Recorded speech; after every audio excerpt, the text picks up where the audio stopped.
আচ্ছা মায়েরা বলুন তো 10 মাস 10 দিন পরে কি হয়? কি হয় গো? সন্তান জন্ম হয় না সন্তান ভূমিষ্ঠ হয়?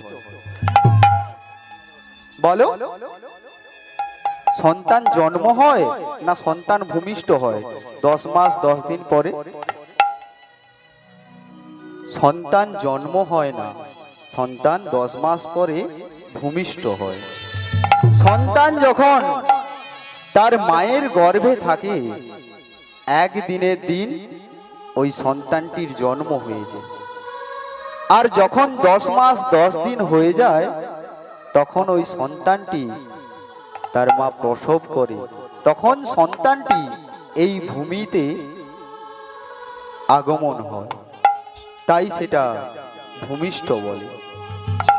শ্রী গুরু নিতাই গৌর প্রেমানন্দে। আজকে 10 মাস পরে সন্তানটি যে জন্ম হলো, ওই ব্রাহ্মণী কোলে তুলে নিয়ে কি বলছে জানো?